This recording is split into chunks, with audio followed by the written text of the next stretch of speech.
अलाउद्दीन ओवैसी। बहुत बहुत शुक्रिया सर। स्पीकर सर, मैं ये वक्फ तरमीमी बिल की मुखालिफत में खड़ा हुआ हूं। किसी एक शायर ने बड़ा अच्छा कहा था, जब भी ज़मीर और ज़र्फ का सौदा हो दोस्तों, जब भी ज़मीर और ज़र्फ का सौदा हो दोस्तों, कायम रहो हुसैन के इनकार की तरह।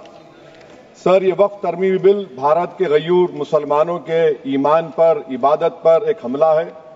नरेंद्र मोदी की हुकूमत ने इस मुल्क की सबसे बड़ी अक़लियत के खिलाफ एक ऐलान जंग कर दिया, और ये जंग ना सिर्फ मेरे जिस्म पर है, बल्कि मेरी आज़ादी पर, मेरी समाजी और माशी मार्जिनलाइजेशन पर है, मेरी शहरियत पर है, मेरे मदरसे, मस्जिदों, खानखाहों को और दरगाहों को निशाना बनाया जा रहा है।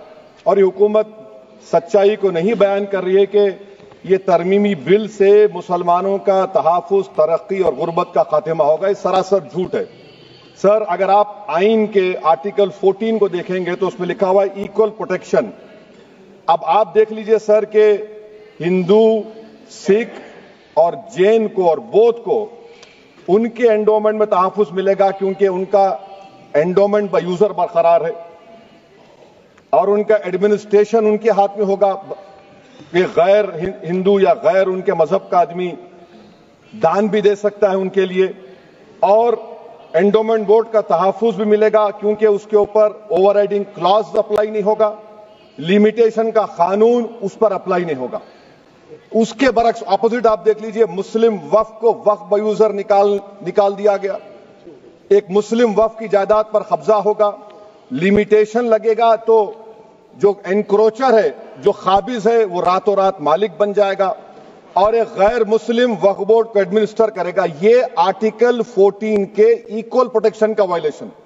अब आर्टिकल 14 में सर इक्वालिटी बिफोर लॉ भी है, और उसका कैसा वायलेशन हो रहा है कि कोई आर्बिट्ररी स्टेप नहीं ले सकता और कोई भी ऑफिशियल किसी भी तरीके से गलत आर्बिट्ररी फैसला नहीं लगा। यहां पर आप एक डेजिग्नेटेड ऑफिसर को रखकर वो फैसला लेगा कि ये जायदाद वक्फ की है, गवर्नमेंट की है। क्या ये प्रिंसिपल्स ऑफ नेचुरल के खिलाफ नहीं है, जिसका तकर्रुर एग्जीक्यूटिव करती है? ये हमारे theory of separation of powers, Bharat के आइन का बेसिक स्ट्रक्चर का हिस्सा है। क्या इसका वायलेशन नहीं है? सर, आर्टिकल 25 का वायलेशन कैसे है कि आप मुसलमानों से वक्फ बाय यूजर छीन रहे हैं और फिर आप कर्ब कर रहे हैं वक्फ वाल औलाद को, मगर वहीं पर दूसरे धर्म के मानने वालों को उनके मजहब पर चलने की पूरी इजाजत है। लफ्ज जो आर्टिकल 25 में इस्तेमाल हुआ सर, वो इक्वली एंटाइटल्ड, यहां पर मुसलमानों के इक्वल एंटाइटल्ड नहीं हो रहा। अभी हम गृह मंत्री का, वजीर दाखिला का यहां पर उनका हमने तकरीर सुनी, यहां पर वो ये कहते हैं, वजीर दाखिला, शायद वो कटमुल्ला की जबान ना कह दें, वजीर दाखिला कहने पर वजीर दाखिला ने अपने बयान में कहा कि बोर्ड और काउंसिल जो होगा वो माने वक्फ इस्लाम से अलग है। सर, अगर ये बात सच है आपकी, तो फिर आपको एक कानून बनाने की जरूरत ही नहीं है। आप एक नॉन स्टैट्यूटरी बॉडी बना दीजिए। ये जो कानून बन रहा है ना सर, ये आर्टिकल 26 इसका सोर्स है, और आर्टिकल 26 जब इसका सोर्स है तो आर्टिकल 26 का ABCD क्या कहता है कि रिलीजियस डिनोमिनेशन को अपने मजहब के अफेयर्स खुद चलाना, मूवेबल इमूवेबल प्रॉपर्टी को लेना और एडमिनिस्टर करना। जब हिंदू धर्म को, बौद्ध धर्म को, सिखों को यह राइट दिया गया है, तो आप कैसे मुसलमानों से छीन रहे हैं? तो यह आर्टिकल 26 का ग्रेव वायलेशन है। तो सर, अब वक्फ बाय यूजर का मामला देखिए, मिनिस्टर साहब ने कहा कि एंक्रोचमेंट हो रहा है, 17,000 एंक्रोचमेंट हुए हैं। तो यही नरेंद्र मोदी की हुकूमत ने 2014 में उस वक्त के मंत्री ने एक वक्फ properties eviction of unauthorised occupants bill को इंट्रोड्यूस किया। आपने विड्रॉ कर लिया 2024 में उसको। क्यों विड्रॉ किया सर आपने? जब आप मान रहे थे कि एंक्रोचमेंट हो रहा है तो आपने बिल को विड्रॉ कर लिया। अच्छा सर, अब वक्फ बाय यूजर को आपने निकाल दिया, माने कंडीशन क्या लगाए कि अगर उसमें डिस्प्यूट होगा और गवर्नमेंट प्रॉपर्टी होगी। सर, डिस्प्यूट तो है। मिसाल के तौर पर मोहिबुल्लाह साहब जिस मस्जिद के इमाम है, पार्लियामेंट के सामने मस्जिद है सर, 123 प्रॉपर्टीज में मस्जिद है, डिस्प्यूट चल रहा है। कल कलेक्टर या डिस्ट्रिक्ट ऑफिसर बोलेगा कि भाई साहब ये गवर्नमेंट प्रॉपर्टी है, स्टिकर लगा दिया जाएगा, मस्जिद बंद गवर्नमेंट प्रॉपर्टी हो गई, होगी ना सर। अब ये बताइए, आप जब से यहां पर पूरे बीजेपी रूलिंग पार्टी हमको ज्ञान दे रहे हैं कुछ नहीं होगा, कुछ नहीं होगा, मैं दलील के साथ बता रहा हूं आपको। ये मस्जिद दिल्ली गवर्नमेंट बोलती हमारी है, वक्फ दिल्ली वक्फ बोलता हमारी है, तो सर वक्फ बाय यूजर, अगर मैं अपनी गवर्नमेंट के खिलाफ वक्फ बोर्ड वक्फ बाय यूजर इस्तेमाल नहीं करेगा तो क्या है सर। अच्छा, ये अमेंडमेंट जब हो जाएगा तो मुझे कहने दीजिए सर, सिर्फ प्राचीन मंदिरों की इबादत होगी, मस्जिदों की नहीं होगी। अब सर आप आ जाइए, अगर डिस्प्यूट मेरा एंशिएंट मॉन्यूमेंट से वक्फ का, एक मिसाल दे रहा हूं, दिल्ली में 172 वक्फ प्रॉपर्टीज एएसआई कंट्रोल में है, मैं तो हार ही गया वो, क्योंकि मेरे पास डॉक्यूमेंट नहीं है। आप कह रहे हैं कि डॉक्यूमेंट चढ़ाओ, अगर मेरा गवर्नमेंट से डिस्प्यूट चल रहा है मैं तो क्लेम ही नहीं कर सकता, क्योंकि आप जज बनेंगे, आप ही फैसला करेंगे, और जब तक आप फैसला नहीं करते वो वक्फ की प्रॉपर्टी नहीं होगी, वो प्रोविजन डाल दिया आपने। अच्छा, अगर मेरा डिस्प्यूट एनक्रोचर से होगा सर, तो एनक्रोचर में तो आपने तो 107 को डिलीट कर दिया, आप रातों रात काबिज को, एनक्रोचर को मालिक बना रहे हैं। सर मैं ये पूछना चाहता हूं आपके जरिए हुकूमत से, एक मुंबई में एक बहुत बड़े दौलतमंद है, खोजा बरादरी का यतीम खाना था, उन्होंने 2004 या 5 में 22 करोड़ में खरीद लिया। वो केस सुप्रीम कोर्ट में कि आप उनको मालिक बनाना चाहती है लिमिटेशन एक्ट अप्लाई करके, हमको बताइए, हम जानना चाह रहे हैं। और सच्चर कमेटी ने सर 2007 में कहा कि दिल्ली के 123 प्रॉपर्टीज की मार्केट वैल्यू 6000 करोड़ की। आज हम 2025 में आ गए, क्यों आप उन प्रॉपर्टीज के खिलाफ पड़े हुए? 1976 में उस वक्त के वजीर आजम इंदिरा गांधी लेटर लिखा, इसको आप दे दीजिए, मगर आप उसको मानने को तैयार नहीं है। तो सर और एक जो झूठ फैलाया जा रहा है, management empowerment efficient development, sir this bill takes any management from the hands of Muslims, disempowers the Waqf in comparison to any other stakeholder, takes away the efficiency of administration and hampers development. Waqf disempowerment in the name of efficiency, inefficiency is being created. The progress of development from pre-independence till today is sought to be destroyed. Sir अभी हमारे home minister साहब ने फजल पुकाया case का जिक्र किया। Sir मैं आपसे गुजारिश करूंगा कि होम मिनिस्टर जरा अच्छे लोगों को रखकर इंफॉर्मेशन ले, फजल पुकाया का ऑबिटर क्या है? इट इज ऑबिटर, वो रेशो डेसेंडेंटाई नहीं है जो आपने कहा है। अच्छा सर, शेड्यूल ट्राइब के बारे में कहा, क्या शेड्यूल ट्राइब में मुसलमान नहीं होते? शेड्यूल कास्ट में नहीं होता मुसलमान, शेड्यूल ट्राइब में मुसलमान होता, तो क्या आर्टिकल 25 मेरा चला गया, आर्टिकल 26 चला गया, आर्टिकल 14 चला गया, 15 चला गया, 29 चला गया? लक्षद्वीप का एक मुसलमान एमपी है, क्या उसको राइट नहीं है क्योंकि ट्राइबल है? क्या कह रहे हैं आप? इस ऐवान को क्यों गुमराह कर रहे हैं आप शेड्यूल ट्राइब के नाम पर? सर और एक चीज जो आपको बता रहा हूं सर, अब आप जब आर्टिकल 26 से मेरा सोर्स है, तो आप सेंट्रल वक्फ काउंसिल में 22 में से 11 आप नॉन मुस्लिम को बना सकते हैं, रिलीजन न्यूट्रल आपने कह दिया, और आप बनाएंगे, क्यों बनाएंगे आप? स्टेट वक्फ बोर्ड में 7 नॉन मुस्लिम होंगे और 4 मुसलमान, क्यों होंगे?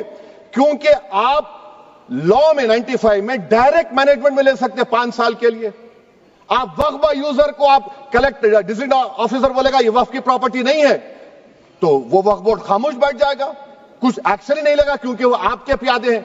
अच्छा, जब आप नॉमिनेट करेंगे सर मैं मोदी गवर्नमेंट के खिलाफ नो कॉन्फिडेंस ला सकता हूं, मगर वक्फ बोर्ड का चेयरमैन जो नॉमिनेट होगा उसके खिलाफ नो कॉन्फिडेंस नहीं ला सकते, हम बिल्कुल नहीं ला सकते।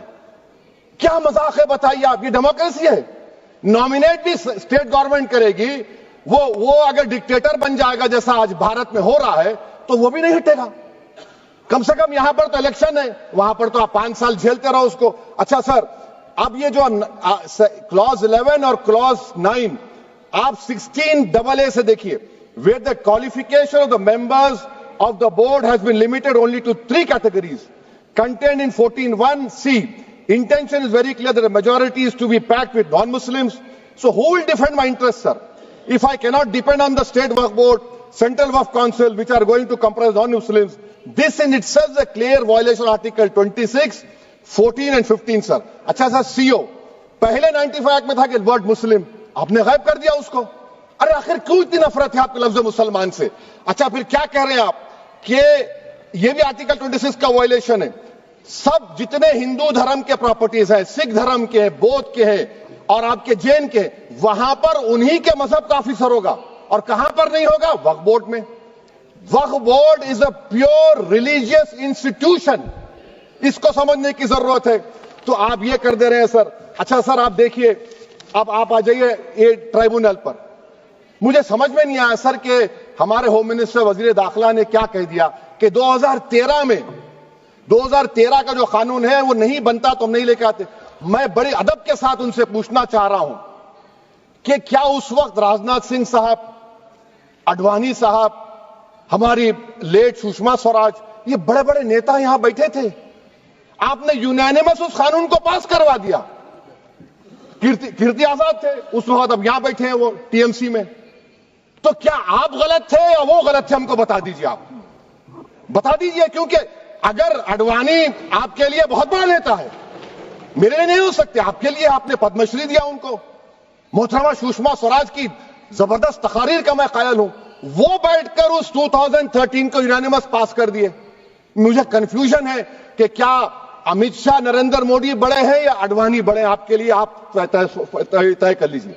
अच्छा सर, आपके tribunal sir, railway Clements tribunal, NGT tribunal, income tax, वैसे 14-15 ट्राइब्यूनल, हिंदू एंडोवर का ट्राइब्यूनल, सबका अपील नहीं होती, रिव्यू होता है।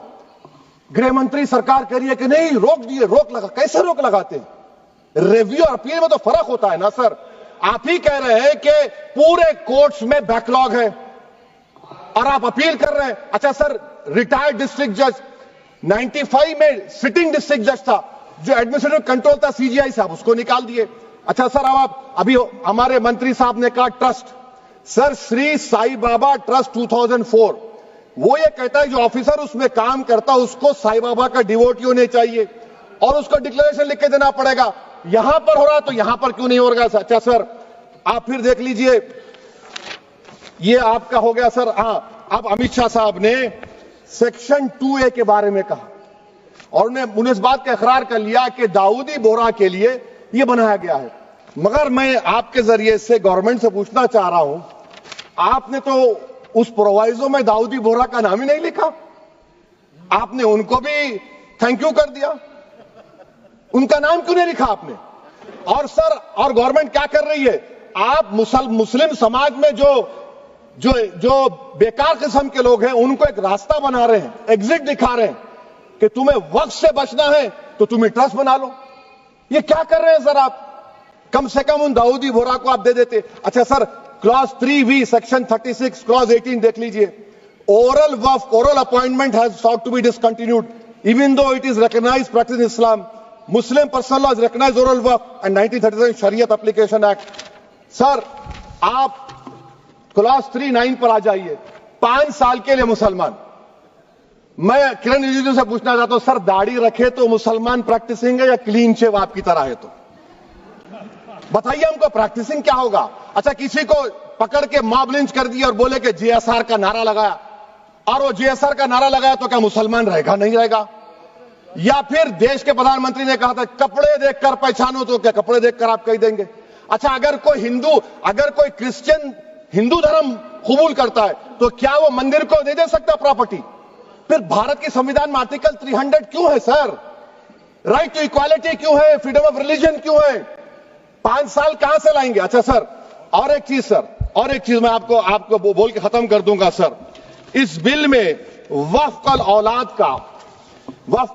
का सर, इसमें आप देखिए clause 432, the creation of waqf al-awlad shall not result in denial of inherent rights to heirs, including women heirs or the waqif or any other right of person. Sir, ये article 25 का violation है, शरीयत application act 37 का violation, article 300A का violation है। अच्छा, हिंदू धर्म में सेल्फ एक्वायर्ड प्रॉपर्टी को एक हिंदू, अब उसके फर्ज के 2 बच्चे हैं, वो एक को अपनी पूरी दौलत दे सकता है, कोई रोक टोक नहीं है। वो कहेगा नहीं मैं घर के बच्चों को नहीं दूंगा, मोहल्ले के गरीब को दे दूंगा, वो भी कोई रोक टोक नहीं है। वहां पर आपको बच्चों की फिक्र नहीं है। जब मैं अपनी प्रॉपर्टी को अल्लाह को मालिक बनाकर दे रहा हूं, आप कह रहे बच्चियों की फिक्र नहीं है।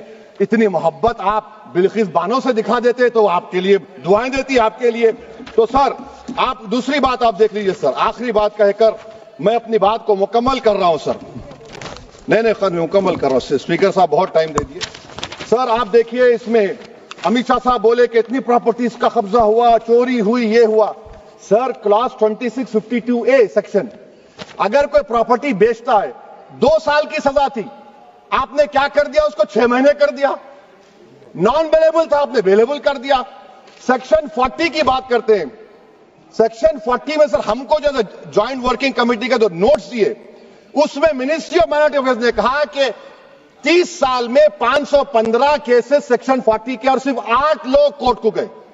वक्फ यूजर का कानून तेलंगाना आंध्रा में है, सेक्शन 40 का कानून तमिलनाडु 63 है, आंध्र प्रदेश में 43 है।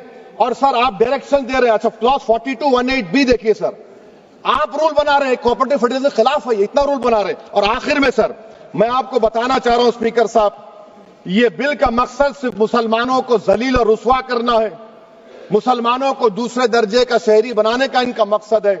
सर अगर आप हिस्ट्री को पढ़ेंगे तो महात्मा गांधी उस वक्त के व्हाइट अफ्रीका में सफेद फार्म अफ्रीका के कानून को महात्मा गांधी ने कहा था कि ये मेरा कॉन्शियंस इसको मानता नहीं है, मैं इस कानून को कबूल नहीं करता हूं। तो महात्मा गांधी ने क्या किया, उन्होंने उस कानून को फाड़ दिया। तो मैं गांधी की तरह इस कानून को फाड़ता हूं। ये अनकॉन्स्टिट्यूशनल है सर। इस देश में झगड़े पैदा करने का काम बीजेपी करना चाहती है मस्जिद और मंदिर के नाम पर, इसीलिए मैं इसका कंडेम करता हूं। और मैं आपसे गुजारिश करता हूं कि मैंने अपने 10 अमेंडमेंट दी है, आप इसको कबूल करिए सर, मुझे बोलने का मौका दीजिए और उस पर डिवीजन का मैं डिमांड भी करूंगा। Thank you sir.